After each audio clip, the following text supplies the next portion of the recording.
Multiplication of vectors में हम cross product कर रहे थे और क्रॉस प्रोडक्ट में हमने अगर वेक्टर कंपोनेंट फॉर्म में गिवन है तो हमें रिजल्टेंट वेक्टर कैसे फाइंड आउट होगा।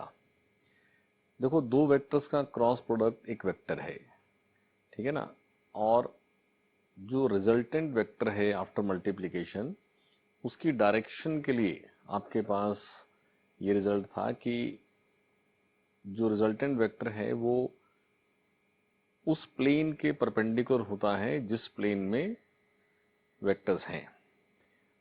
तो एक बहुत सिंपल सी बात समझें, जैसे हम एक्स वाई जेड बोलते हैं, तो एक्स वाई जेड में अगर मान लीजिए ये एक्स है, ये वाई है, ये जेड है, जैसा हम तीन म्यूचुअली परपेंडिकुलर लेते हैं, तो एक्स में मान लो वेक्टर है और फिर वाई में वेक्टर है, तो ऑर्डर ऑफ मल्टीप्लिकेशन यानी पहले अगर एक्स का वेक्टर होगा और फिर मल्टीप्लाइड बाय वाई का वेक्टर होगा, तो ये डायरेक्शन आपके पास ये बनेगी और ये डायरेक्शन इस यहां से देखने पे है एंटी क्लॉकवाइज, तो रिजल्ट जेड में आएगा।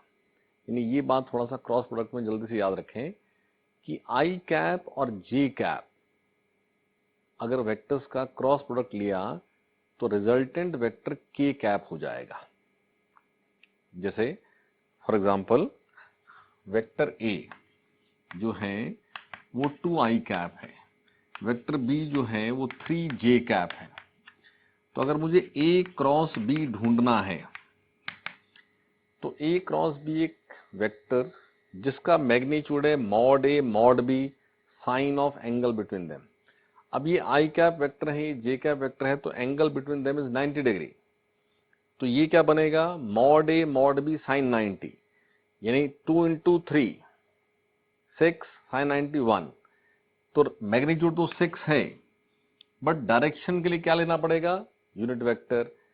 तो ऑर्डर ऑफ मल्टीप्लिकेशन से इन दोनों का मतलब ए क्रॉस बी में ए पहले बी बाद में ऐसा चेक करने जाएंगे तो ये 6k कैप आंसर बनेगा।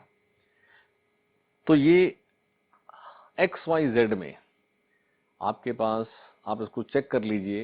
ये बात एज रिजल्ट याद भी रखनी है कि जब भी आई क्रॉस जे मल्टीप्लाई होगा तो के बनेगा। देखो इसको ऐसा याद करेंगे, जैसे हम ऐसा बनाते हैं कि ये पॉजिटिव एक्स डायरेक्शन होती है, ये पॉजिटिव वाई होती है और ये पॉजिटिव जेड होती, राइट। मतलब जेड डायरेक्शन एक्चुअली क्या है, नॉर्मल होती ब्लैक बोर्ड, बट शो करनी तो ऐसे करते हैं। तो याद करने के लिए अगर एक्स आई क्रॉस जे तो रिजल्ट इज के, जे क्रॉस के, जे क्रॉस के रिजल्ट इज आई, एंड के क्रॉस आई रिजल्ट इज जे। ऐसा लिख लीजिए इसको, आई कैप, जे कैप और के कैप। तो आई क्रॉस जे के बनता है, जे क्रॉस के आई बनता है और के क्रॉस आई जे बनता है। ये खाली याद करने के लिए मैंने ऐसा बताया, बाकी तो आप लॉजिक लगाएं, वेक्टर्स इमेजिन करें, तो आपके पास जो मेथड सिखाया है आपको उस मेथड से ये आंसर आएंगे।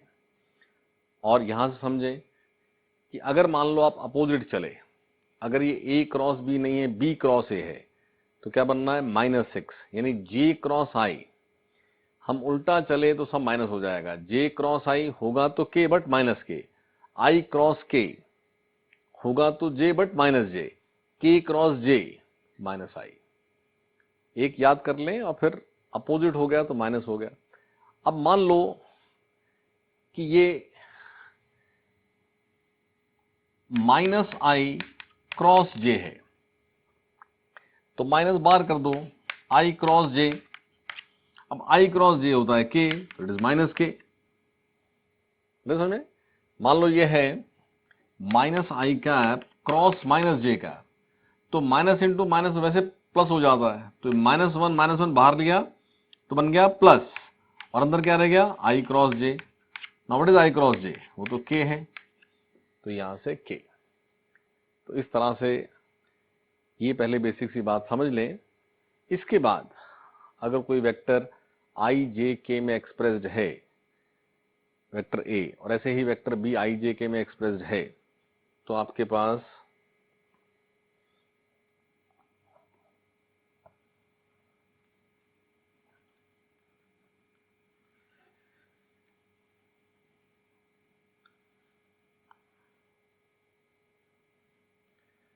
अगर वेक्टर ए है a1 i cap plus b1 j cap plus c1 k cap, vector B है a2 i cap plus b2 j cap plus c2 k cap, तो a क्रॉस b,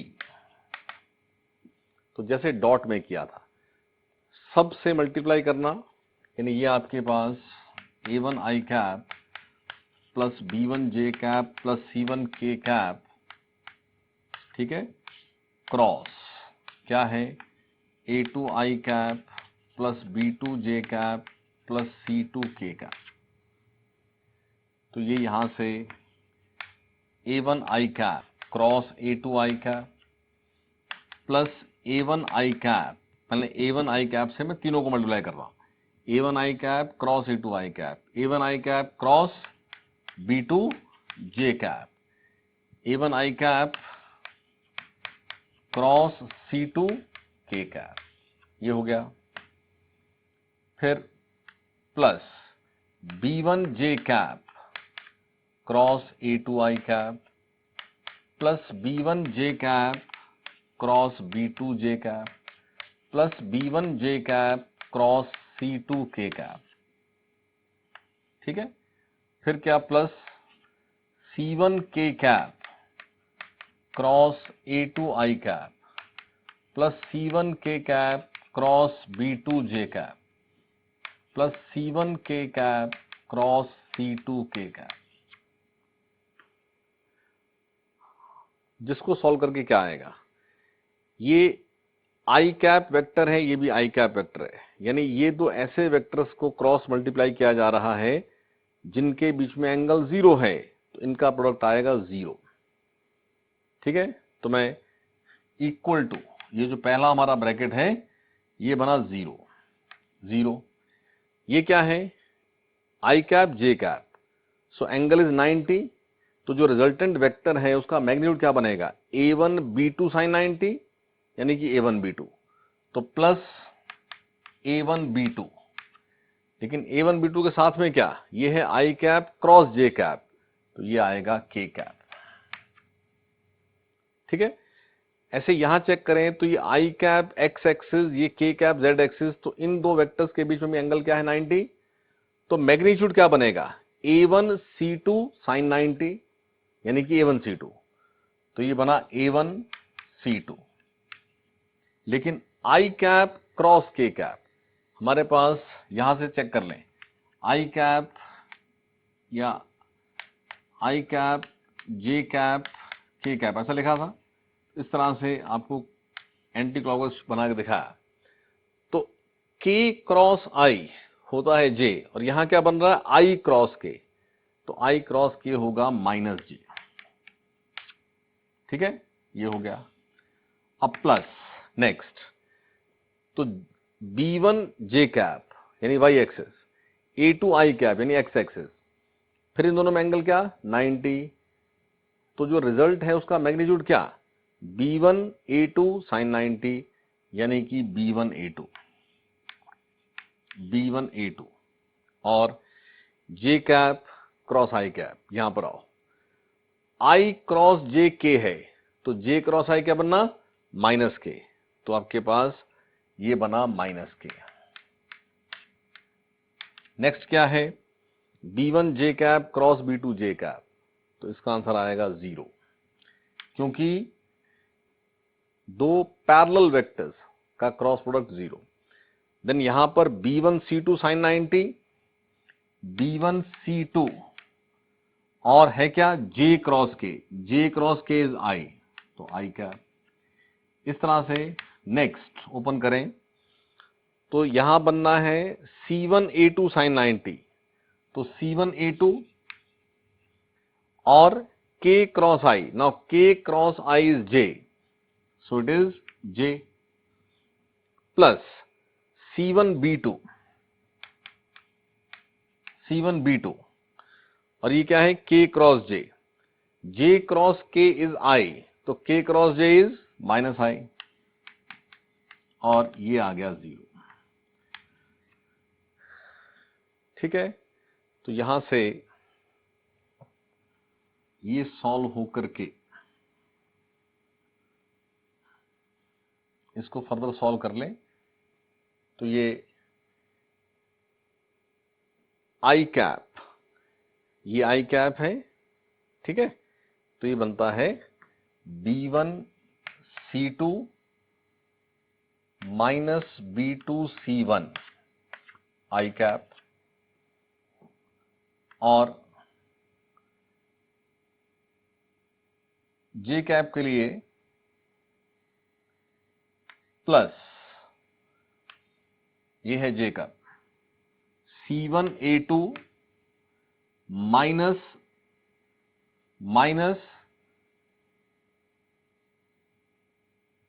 C1A2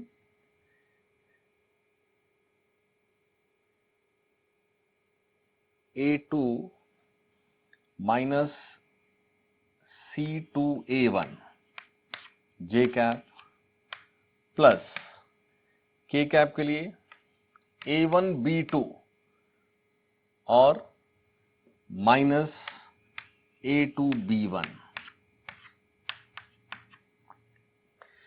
इसको याद करने के लिए थोड़ा सा मैं इसको ऐसे लिख रहा हूं, B1C2 माइनस B2C1 आई कैप, और माइनस में कॉमन ले रहा हूं, तो माइनस A1C2 माइनस A2C1 जे कैप, जब माइनस कॉमन लिया तो इंटरचेंज हो जाएंगे, और ये प्लस ही रहने दिया, A1B2 माइनस A2B1 के कैप।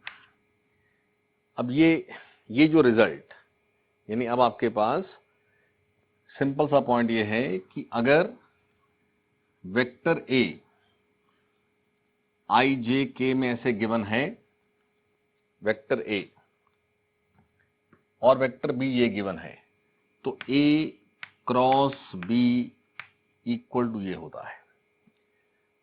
अब ये याद कैसे रखना, ठीक है, ये समझने वाली बात है, क्योंकि इतना बड़ा जो किया है ये सब तो हो नहीं सकता, याद रखना है, और ये याद रखने में भी कोई आसान सा एक्सप्रेशन नहीं दिख रहा है, तो बहुत सिंपल है। देखो, ये ए बी लिखो और ए क्रॉस बी चाहिए, तो ये क्या है, आई कैप, ये क्या है, जे कैप, ये क्या है, के कैप। तो कैसे करना, पहले लिखो आई कैप, आई कैप, अब इसको भूल जाओ, और इसके साथ ब्रैकेट में क्या आता है, B1C2 माइनस B2C1। देखो, इसको आई कैप लिख लिया बाहर और इसको छोड़ दिया, और आई कैप के साथ क्या मल्टीप्लाई होना है, B1C2 माइनस B2C1, रहेगा याद। फिर अगला है माइनस, अगला ये, अब वो माइनस किया है, उसमें याद रख लेंगे, पहला प्लस है, फिर माइनस है, फिर प्लस है, तो जे कैप, इसका जे कैप, और मल्टीप्लाई क्या करना, इसको छोड़ दो, A1 उसी ऑर्डर में, A1C2 minus A2C1, A1C2 minus A2C1, फिर प्लस के कैप, इसको छोड़ दो, तो किससे मल्टीप्लाई करना, A1B2 माइनस A2B1। अरे बात समझ में, तो बड़ा क्विक ये बात डील हो जाती है। बल्कि मैथ्स में एक मैट्रिक्स करके टॉपिक होता है, 12th में आता है वो, जिसमें ये जो लिखा है ये मैट्रिक्स सॉल्यूशन है। एक्चुअली उसमें क्या करते हैं, जैसे आई कैप, जे कैप, के कैप लिखा, और उसके बाद नीचे A1 B1 C1 लिखा वेक्टर ए का, और A2 B2 C2 लिखा, इसको बोलते हैं मैट्रिक्स। मैट्रिक्स, तो इस मैट्रिक्स का ना ये सॉल्यूशन है। एक्चुअली क्या करते हैं, पहले लिखना आई कैप, तो आई कैप का कॉलम, आई कैप का रो छोड़ दो, तो बाकी जो बचता है B1C2 माइनस B2C1। इसको बोलते हैं कि ये 3x3 मैट्रिक्स है। अगर मैट्रिक्स सिर्फ 2x2 हो तो 2x2 मैट्रिक्स का सॉल्यूशन होता है B1C2 माइनस B2C1। तो आई कैप के साथ ये मल्टीप्लाई होना, जे कैप के साथ ये मल्टीप्लाई होना और के कैप के साथ ये मल्टीप्लाई होना, लेकिन आई कैप के साथ प्लस, जे कैप के साथ माइनस और के कैप के साथ प्लस। तो बहुत बार आपको बुक्स में A cross B equal to ऐसे भी लिखा होता है। हमें while solving the questions हम ऐसा लिखें कोई जरूरी नहीं है। आप डायरेक्टली जैसे मैंने यहां सिखाया यहीं से कर जाओ इसको। आई कैप छोड़ा B1C2 minus B2C1, but J cap के साथ माइनस आना है। फिर जे कैप छोड़ा A1C2 माइनस A2C1, फिर के कैप के साथ प्लस A1B2 माइनस A2B1। तो इस तरह से A क्रॉस B हम लिख लेंगे, ठीक है। और ये जो वेक्टर होगा ये आपके पास गिवन वेक्टर A और गिवन वेक्टर B दोनों के साथ म्यूचुअली परपेंडिकुलर होगा, जैसा कि हमने लास्ट क्लास में डिस्कस भी किया था। बट जब भी कंपोनेंट फॉर्म में वेक्टर्स गिवन हों तो उनका क्रॉस प्रोडक्ट ढूंढ करके जो रिजल्ट एक वेक्टर है वो कैसे लिखना, ये सारी बात एक एग्जाम्पल सा भी ट्राई कर लीजिए। जैसे ये एक वेक्टर A गिवन है, it is I cap plus 2j cap plus 3k cap, और एक वेक्टर B गिवन है वो है suppose 2i cap plus 3j cap plus 4k cap, right. तो A क्रॉस B अगर हमें चाहिए, अगर B क्रॉस A चाहिए ना तो B पहले लिखेंगे A बाद में लिखेंगे, वो ध्यान रखना है। A क्रॉस B तो A पहले B ऐसा लिख करके, अब देखो यहाँ आई कैप या I cap multiplied by 8 minus 9, 4 into 2 8, 3 into 3 9, 8 minus 9। और ध्यान रखना है यहां हो सकता है माइनस साइन हो कहीं, तो माइनस कंसीडर करना है। नेक्स्ट अब ये प्लस आई था, नेक्स्ट माइनस जे, तो जे छोड़ दीजिए। 4 इंटू 1 माइनस 3 इंटू 2, फिर आपने प्लस के, तो ये छोड़ दीजिए। 3 इंटू 1 माइनस 2 इंटू 2, तो ये आपके पास माइनस आई कैप, ये माइनस 2 बनता है, माइनस 2 बाहर प्लस हो जाएगा, प्लस 2j कैप और ये माइनस k कैप। तो A क्रॉस B ये आपके पास, ये आपके पास रिजल्ट, ठीक है।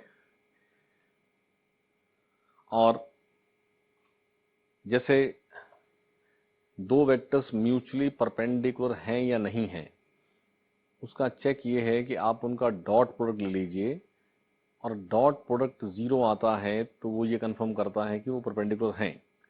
उसी तरह से दो वेक्टर्स पैरेलल हैं या नहीं, आप उनका क्रॉस प्रोडक्ट ले सकते हैं, क्योंकि two vectors which are parallel to each other का क्रॉस प्रोडक्ट 0 आएगा, ठीक है। लेकिन पैरेलल के लिए और भी एक पॉइंट है, जब भी दो वेक्टर्स पैरेलल होंगे तो एक तरह से डायरेक्शन तो सेम ही होगी ना, यानी उन दोनों का मैग्नीट्यूड ही डिफरेंट होगा। तो if vector A is parallel to vector B, then vector A can be represented as some constant, जैसे कांस्टेंट को नाम रखते हैं lambda, as lambda times vector B, where lambda is a constant। जैसे for example अगर vector A 4i cap है तो इसके पैरेलल वेक्टर हो सकता है 12i कैप। कोई भी वेक्टर जो i कैप होगा वो पैरेलल होगा इसके। अब आप देखें तो वेक्टर B में जो 12 है उसमें 3 बाहर ले लो तो क्या बचता है 4i कैप, और 4i कैप तो A है, तो वेक्टर B आया ना 3 टाइम्स A वेक्टर। तो जब भी कोई वेक्टर इस तरह से एक्सप्रेस हो जाता है तो आपके पास वो पैरेलल होना ही है। तो यहां से आप समझें कि अगर वेक्टर ए गिवन है a1 i cap plus b1 j cap plus c1 k cap और vector B a2 i cap plus b2 j cap plus c2 k cap, तो अगर vector A parallel to vector B है तो implies हम ए vector को कुछ lambda times vector B लिख सकते हैं, यानी हम a1 i cap plus b1 j cap plus c1 k cap को lambda times a2 i cap plus b2 j cap plus c2 k cap लिख सकते हैं। तो ये आपके पास i कैप इक्वेट करें तो a1 is lambda times a2, देखो कोफिशिएंट्स होंगे ना इक्वल, जैसे यहां ये 12 क्या है 3 टाइम्स 4, और ऐसे ही j कैप इक्वेट किया तो b1 is lambda times b2 and c1 is lambda times c2। तो यहां से a1 बाय a2 और b1 बाय b2 और c1 बाय c2 ये सब इक्वल टू क्या है लैम्डा। यानी आप जल्दी से चेक कर लेंगे कि अगर ये दो वेक्टर्स ए बी ऐसे गिवन हैं तो a1 by a2 ratio equal to b1 by b2 हो, equal to c1 by c2 हो, तो vector A is parallel to vector B. ठीक है, टू वेक्टर्स के पैरेलल होने की कंडीशन आपके पास ये है। तो इसको भी याद रखें, ये भी हमें डायरेक्ट मतलब क्रॉस प्रोडक्ट ढूंढना थोड़ा लेंदी काम हो जाता है कि हम पहले एक वेक्टर बनाएं और फिर उस वेक्टर का मैग्नीट्यूड चेक करें तो 0 आ रहा है। ये जल्दी से चेक हो जाएगा क्योंकि रेशियो जल्दी से आपको ऑब्जर्व होनी है। लेकिन ध्यान रखना है कि a1 बाय a2 पॉजिटिव है मान लो, तो b1 बाय b2 भी पॉजिटिव ही होगा। मतलब जैसे मान लो a1 बाय a2 आता है 2 बट b1 बाय b2 आता है -2, तो ये पैरेलल नहीं है। जो होगा या तो लैम्डा पॉजिटिव होगा या तो लैम्डा नेगेटिव होगा, और लैम्डा नेगेटिव हुआ तो वो बल्कि ये बताएगा कि these two vectors are anti parallel. देखो एक ही डायरेक्शन, एक आई कैप एक माइनस आई कैप है, तो ही आपके पास रेशियो नेगेटिव आएगी, लेकिन पैरेलल में वो पॉजिटिव ही आएगी और रेशियो सेम भी आएगी। तो ये बात भी याद रखें।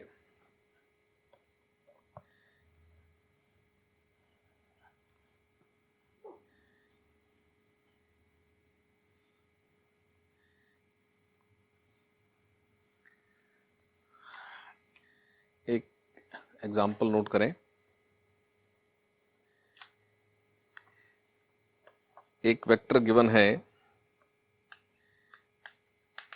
3i cap plus j cap plus 2k cap, और एक वेक्टर गिवन है b और ये है 2i cap minus 2j cap plus 4k cap. ठीक है, और क्वेश्चन है कि find a unit vector, find a unit vector perpendicular to each of the vectors a and b. Find a unit vector perpendicular to each of the vectors a and b. तो actually हमें यहाँ कोई कह नहीं रहा है कि आप क्रॉस प्रोडक्ट से कुछ करें, बट हमें जो क्वेश्चन पूछा है हमें ये पता है कि अगर हम इनका क्रॉस प्रोडक्ट लें तो जो रिजल्ट आएगा वो एक ऐसा वेक्टर आएगा जो इन दोनों के साथ परपेंडिकुलर होगा। ठीक है, तो A क्रॉस B करने से हमें एक वेक्टर मिलेगा जो इन दोनों के परपेंडिकुलर होगा, और अगर इन दोनों के परपेंडिकुलर होगा तो आपको क्या चाहिए, आपको चाहिए C cap. You have to find out a vector, unit vector, which is perpendicular to both A and B. तो यहां से A क्रॉस B करें अगर, तो A क्रॉस B सॉल्व होके क्या बनना है, आप पहले सॉल्व कर लें। आई कैप,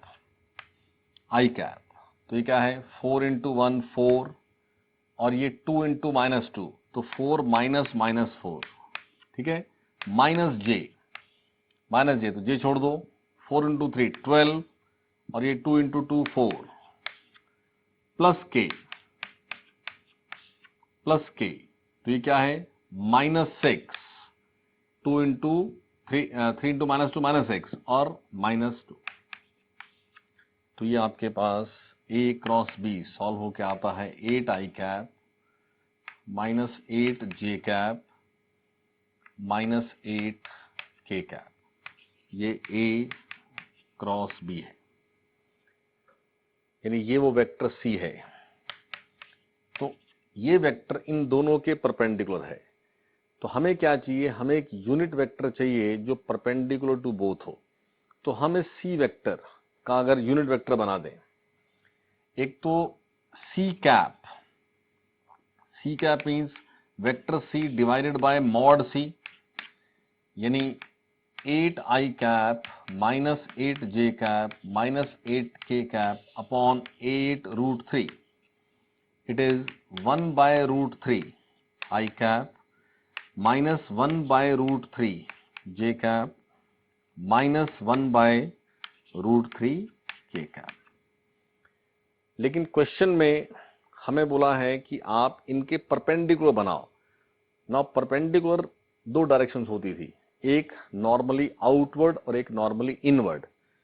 तो इसका नेगेटिव अगर लें, यानी नेगेटिव ऑफ दिस वेक्टर भी हमारा आंसर हो सकता है, क्योंकि हम चाहे A क्रॉस B से ढूंढें चाहे B क्रॉस A से ढूंढें, तो जो रिजल्ट वेक्टर आने वाला है वो perpendicular to A and B तो आना ही है। तो क्वेश्चन में तो सिर्फ ये बोला है ना कि आप परपेंडिकुलर ढूंढो। तो जब हम ऑप्शन सेलेक्ट करने जाएंगे तो हमें ध्यान रखना है कि हो सकता है ऑप्शन में ये ना दिया हो, इसका नेगेटिव दिया हो, तो वो भी ठीक होगा। ठीक है,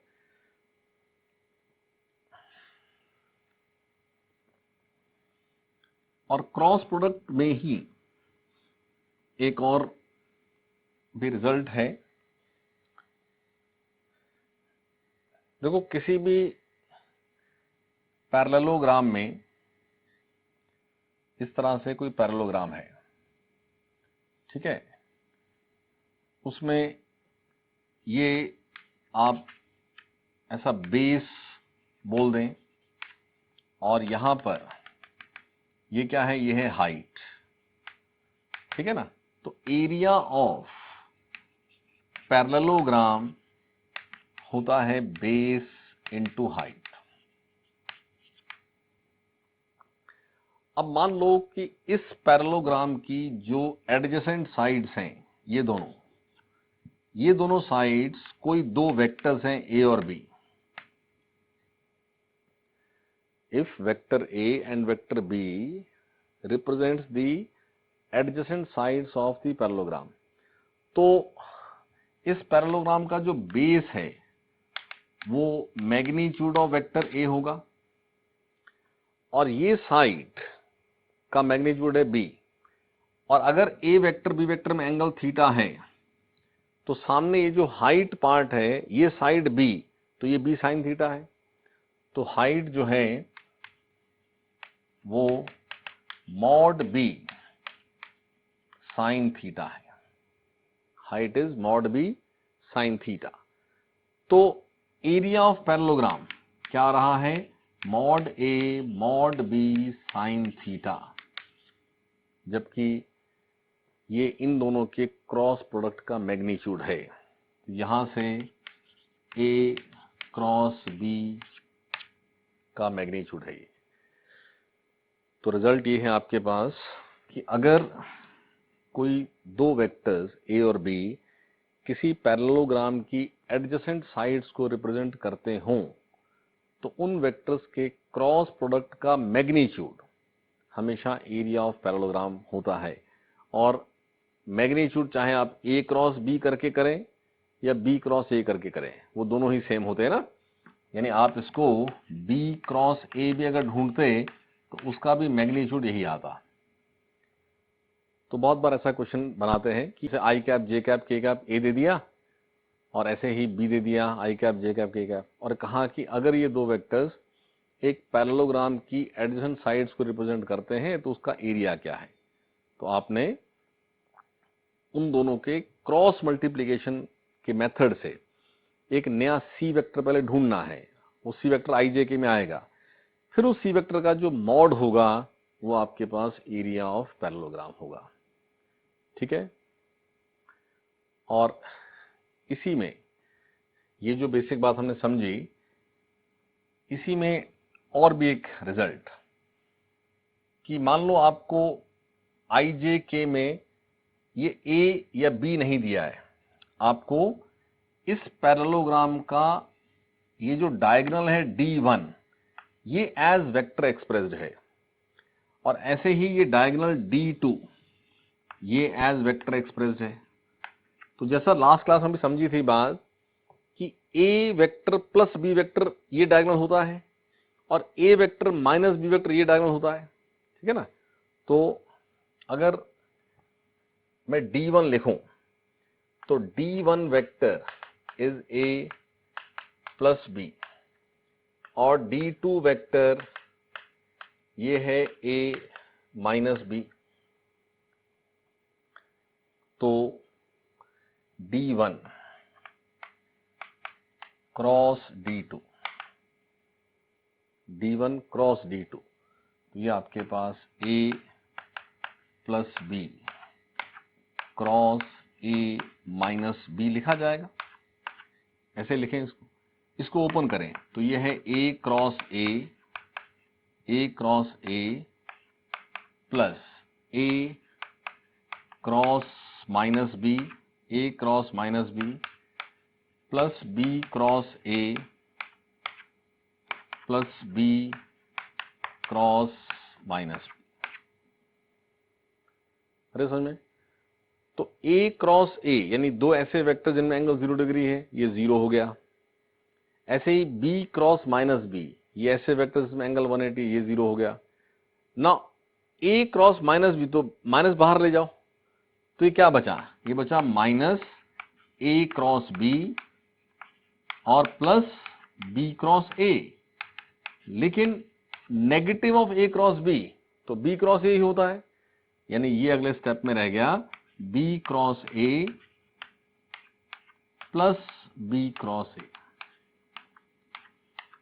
यानी 2 टाइम्स b क्रॉस a, यानी magnitude of D1 cross D2 क्या है, 2 times magnitude of b cross a, यानी कि b क्रॉस a का magnitude half of the magnitude of D1 cross D2 है।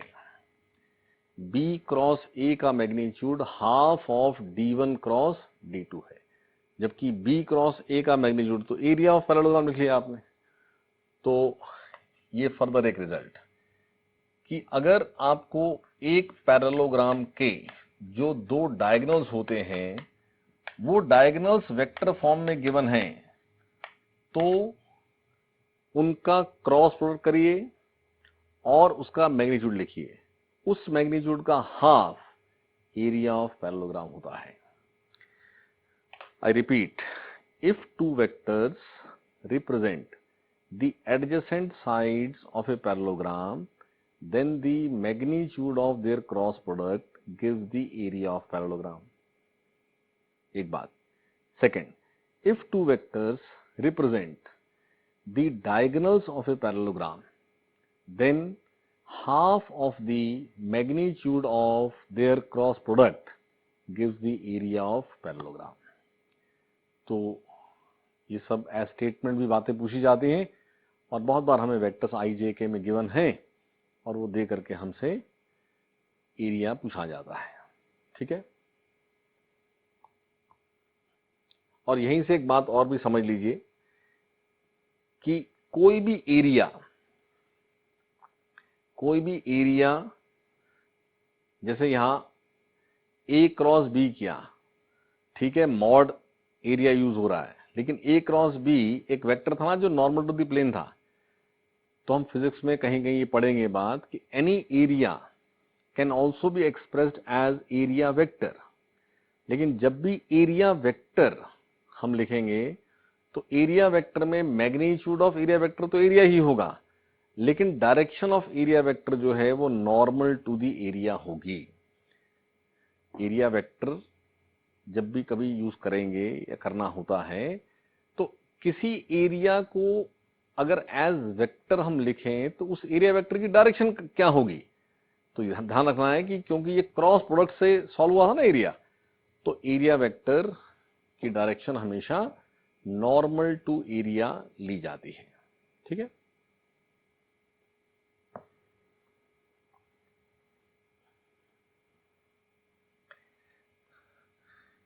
सो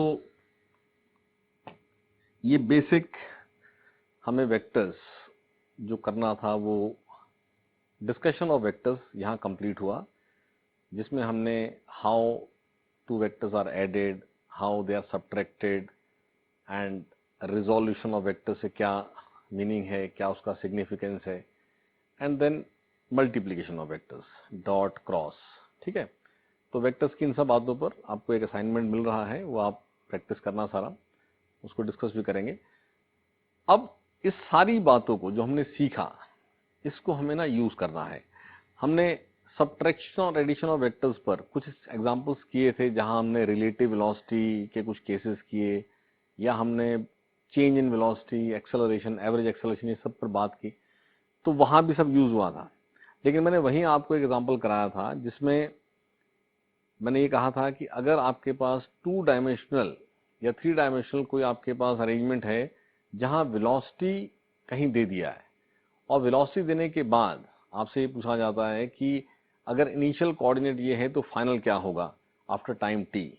तो हमने समझा था कि हम उस वेलोसिटी के x, y, z तीनों में कंपोनेंट्स बना लेंगे, और वो कंपोनेंट्स बनाने के बाद हम x को अलग डील करेंगे, y को अलग, z को अलग। तो जैसे वो एक बेसिक थ्योरी समझी, बेसिक कंसेप्ट समझा। अब हमने इस सब बात को जो सीखा है, कुछ भी हमें केस दिया जाता है उस केस में उसको कैसे अप्लाई करना, तो कुछ एग्जांपल देख लीजिए उसके अंदर। देखो, एक तो ये तो बहुत आसान सा क्वेश्चन हो गया जो हमने पहले भी ट्राई किया। जैसे मैं आपको ये एक एक्स वाई प्लेन का केस दूं। देखो, हमें कोई केस दे करके जहां हमें वेक्टर्स की पूरी नॉलेज यूज करनी है, वो अभी 11th क्लास में जैसे 9th में हमने मोशन इन लाइन पढ़ा था। अब एक तो मोशन लाइन को एक्सटेंड कर लिया, लेकिन कोई केस देना है तो वो केस हमें जनरली मोशन इन प्लेन का ही दिया जाता है। हाँ, वो अलग बात है कि आप थ्योरेटिकली पूरा एक केस मत बताओ, ऐसा बोलो वी वेक्टर ये है, टी इतना है तो एस वेक्टर क्या होगा। वो तो हमें केस नहीं है ना, हमें तो आपने दे दिया, हम एस लिख देंगे वीटी। लेकिन जहां केस है कि हमने एक बॉल थ्रो की, इस तरह से थ्रो की, यहां एक्सेलरेशन था, कोई केस, कोई प्रॉब्लम, प्रैक्टिकली कोई प्रॉब्लम, वहां हमें मोशन इन स्पेस पर क्वेश्चन नहीं बनता है। अभी 11th क्लास में हमें हमेशा वो केस मोशन इन प्लेन बनता है, यानी वो एक ही प्लेन में होगा, जेड पार्ट उसमें इन्वॉल्व नहीं करते हैं अभी 11th क्लास में। मतलब और हायर क्लास में जाएंगे तो जेड भी इन्वॉल्व करते हैं, बट 3 डायमेंशन में ना बातों को इमेजिन करना थोड़ा डिफिकल्ट होता है। तो यहां अगर ये ओरिजिन है 0 0 और object has velocity v equal to say 10 meter per second and makes angle 37 degree with x-axis and v vector is in the xy plane। एक तो ये 37 डिग्री ना बहुत कॉमन रेशियो है, जैसे आपको 30, 45, 60 याद है, ऐसे 37 और 53 भी याद रख लो। साइन 37 ये याद रखो, ये होता है 3/5। कॉस 37 होता है 4/5, जिससे tan 37 3/4 होगा। और साइन 37 cos 53 भी होगा, cos 37 sin 53 भी होगा, और 3/4 अगर मान लो मुझे tan 53 लिखना है तो वो 4/3 होगा। ठीक है, ये रेशियो याद रखें फिजिक्स में मोस्टली कैलकुलेशंस को आसान रखने के लिए, बिकॉज जब भी हम एंगल 30 या 60 देते हैं या 45 लेते हैं तो 30 में sin 30 1/2 है, बट कहीं cos 30 यूज करना पड़ गया तो √3/2 आ जाता। अब रूट जो है वो कैलकुलेशन को थोड़ा डिफिकल्ट बना देता है। तो 37, 45, 60 सॉरी 30, 45, 60 इन एंगल्स में कहीं ना कहीं रूट आ जाता है। तो फिजिक्स के बहुत सारे प्रॉब्लम्स के अंदर आपको मोस्टली ये एंगल्स दिए होते हैं, तो इन एंगल्स की रेशियो आप याद रखें। तो यहाँ 37 विद एक्स एक्सिस दिया है, तो अंडरस्टूड है कि विद वाई क्या हो गया, वाई हो गया 53 डिग्री। ये गिवन नहीं है, ये आपको खुद सोच लेना है, और ये दे करके पूछना कि after 3 seconds positions coordinate x y है, तो find the value of x and y. तो ये बहुत आसान क्वेश्चन, आपने 10 का एक्स कॉम्पोनेंट बनाया 10 cos 37, v along x axis is 10 cos 37, v along y axis is 10 sin 37. now cos 37 is 4/5 तो 8 हो गया, ये 3/5 तो ये 6 हो गया। ठीक है, तो s along x is vx into t, और displacement along x is x final minus x initial, it is 8 और t दिया है 3, तो आपके पास x फाइनल हो गया 24। ठीक है, ऐसे ही एस वाई, ये क्या है, ये है वी वाई टी, और y माइनस 0 इज 6 into 3, यानी कि y हो गया 18। उस ऑब्जेक्ट का x है 24 और उसका y है 18। ये बहुत सिंपल क्वेश्चन, ठीक है, लेकिन बेसिक बात ये है। अब इसमें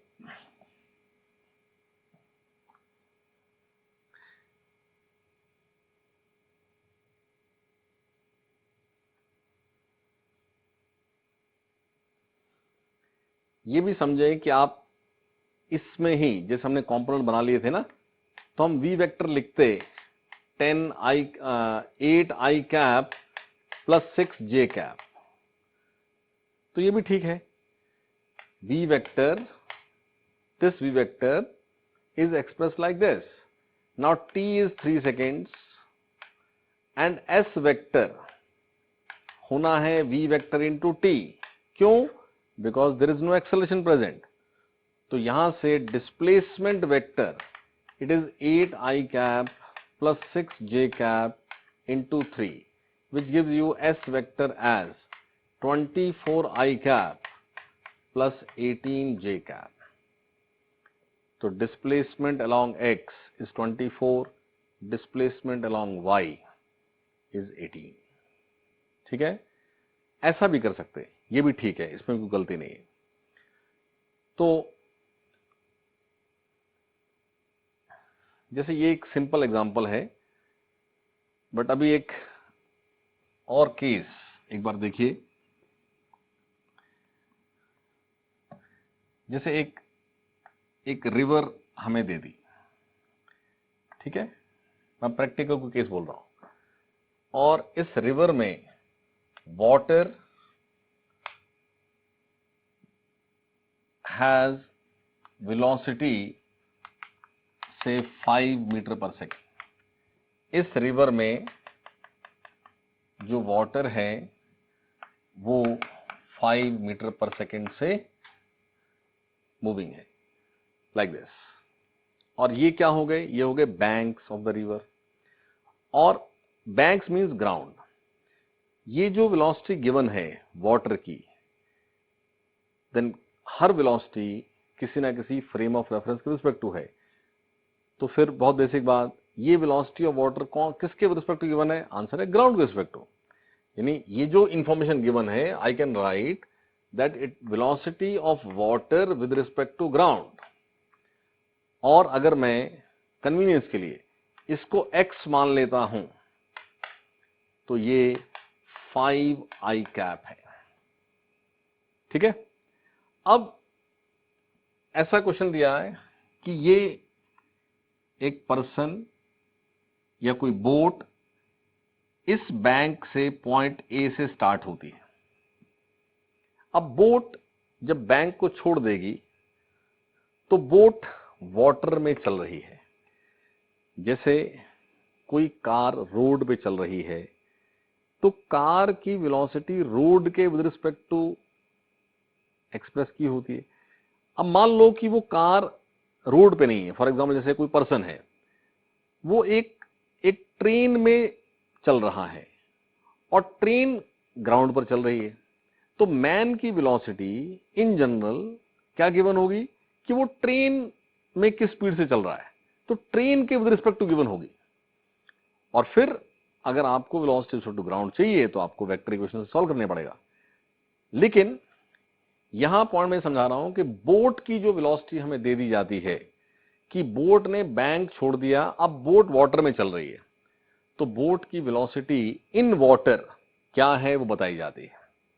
यानी ऐसे कहा जाएगा कि boat has velocity in water equal to से 5 metre per second in the direction 37 degree with flow of water। ठीक है, यानी वो बोट इस वाटर में इस डायरेक्शन में किसी v स्पीड से चलती है, और फ्लो तो पैरेलल टू बैंक है, तो फ्लो के साथ एंगल मतलब बैंक के साथ एंगल, तो वाटर में उसका ये v और ये एंगल विद फ्लो मेंटेन रहता है। आप समझे कि वाटर तो आगे चल रहा था, तो वाटर के साथ साथ चलते हुए और साथ साथ वो ऐसे चल रही है, तो आफ्टर सम टाइम वो जब अपोजिट बैंक पर पहुंचती है तो वो किसी पॉइंट बी पर पहुंचती है, किसी पॉइंट बी पर पहुंचती है। तो दो चीजें कि if the width of river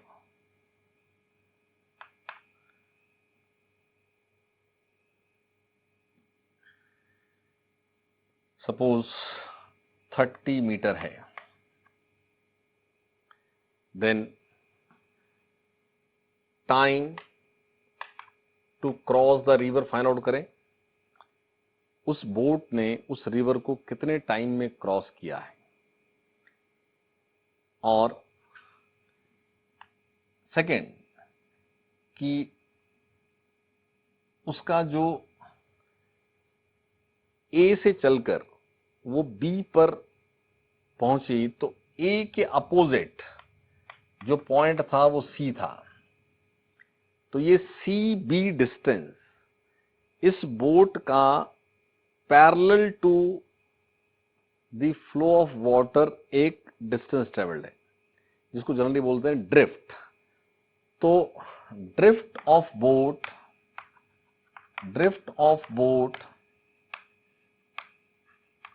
along flow पूछना, ये एक बहुत कॉमन सा केस है रिवर बोट का केस बनाना, जिसमें ये दो बेसिक पॉइंट्स हैं जो पूछे जाते हैं। रिवर की वेलोसिटी यानी रिवर में वाटर की वेलोसिटी गिवन, और जो बोट है वो एक बैंक से स्टार्ट हुई, उस बोट की वेलोसिटी वो हमेशा दी जाती है टू वाटर, और उसका एंगल जो भी है वो दिया हुआ। अब आप समझो कि ए सी बी जो भी पॉइंट है, आप इसको एक्स एक्सिस और इसको वाई एक्सिस मान सकते हैं। तो अपोजिट बैंक पर पहुंचने में ये सी टू बी जो डिस्टेंस है, ये उसका डिस्प्लेसमेंट अलोंग एक्स है, और ए टू सी जो डिस्टेंस है ये डिस्प्लेसमेंट अलोंग y है। अरे समझे, यानी इस Sx को कोई x मान लीजिए, x, तो displacement of boat in crossing the river हुआ है xi cap plus 30j cap. लेकिन वो बेसिक बात हमने यूनिफॉर्म एक्सेलरेशन के क्वेश्चंस करते हुए समझी थी। मैंने आपको समझाया था कि जब आप SUVA, अब यहाँ A तो है ही नहीं अभी, लेकिन ये सब वेक्टर्स जब भी हम इक्वेशन में यूज करते हैं तो ये सब किसी एक कॉमन फ्रेम के विद रिस्पेक्ट टू होने मस्ट हैं। ये जो डिस्प्लेसमेंट मैंने लिखा, ये मैंने लिखा है displacement of boat with respect to ground, क्योंकि A, B, C ये पॉइंट्स बैंक्स पर हैं, बैंक मतलब ग्राउंड पर हैं। तो मुझे S इक्वल टू VT अगर लिखना है तो मुझे इसको V of boat with respect to ground into T लिखना होगा। लेकिन मुझे बोट की velocity with respect to ground given नहीं है। मुझे क्या गिवन है कि बोट की velocity with respect to water, जो वेक्टर है वो है 5 cos 37 i cap plus 5 sin 37 j cap. यानी velocity boat with respect to water ये 4/5, तो 4i कैप और ये 3/5 प्लस 3j कैप है, 4i cap plus 3j cap. और हमें ये बोट ग्राउंड ढूंढना पड़ेगा। अब वो जो भी अपने देखो पहले पढ़ा है ना रिलेटिव वेलोसिटी, तो सब कुछ यूज होता है एक साथ। तो boat with respect to water क्या होना चाहिए वेक्टर इक्वेशन से, boat ground minus water ground, boat ground ये जी कॉमन।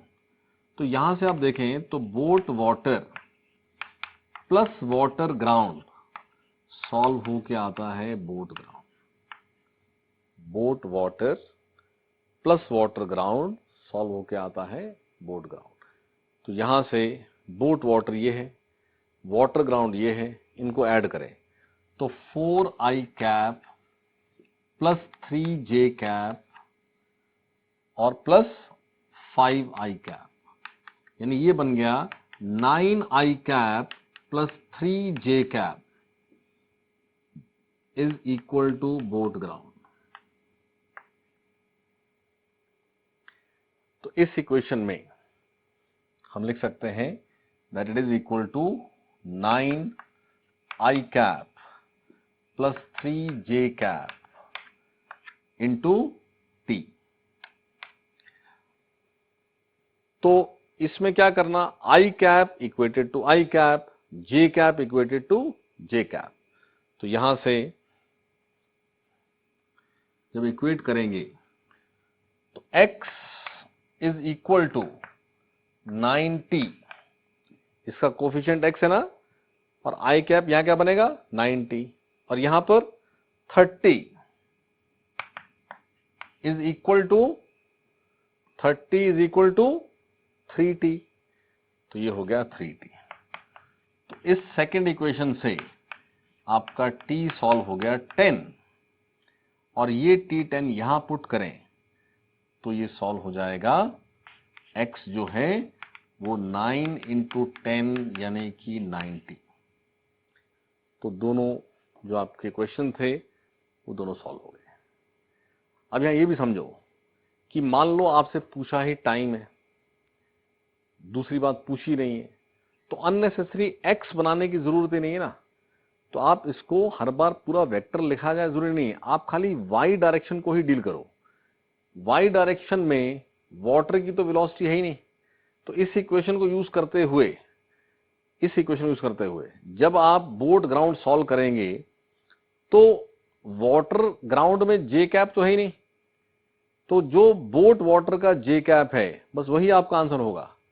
तो जे कैप देख लीजिए, और जे कैप का एस पता था, तो जे कैप से टाइम आ जाएगा। ठीक है, अब ये सब बात, जैसे यहां आपको मैंने ये इंफॉर्मेशन दी और ये पूछा, अब क्वेश्चन में क्या होना है कि क्वेश्चन में टाइम दिया हो सकता है और वी पूछ सकते हैं, मतलब इसी बात को घुमाते फिराते रहते। तो आप बेसिक कंसेप्ट समझें, और जहां भी ऐसा केस है आपने बोट ग्राउंड, ये देखो बेसिक बात ध्यान रखना कि ये बोट ग्राउंड है तो ये भी बोट ग्राउंड है, और हमें बोट ग्राउंड भी गिवन नहीं है, वो हमें ढूंढनी पड़ेगी। तो इस तरह से ये पूरी वेक्टर्स की नॉलेज हमें बहुत सारा, आप जैसे से हम फिजिक्स और पढ़ेंगे तो समझ में आएगा कि वेक्टर्स की इस सारी नॉलेज के बिना फिजिक्स के सारे केसेस को डील करना जो है पॉसिबल नहीं था। ठीक है।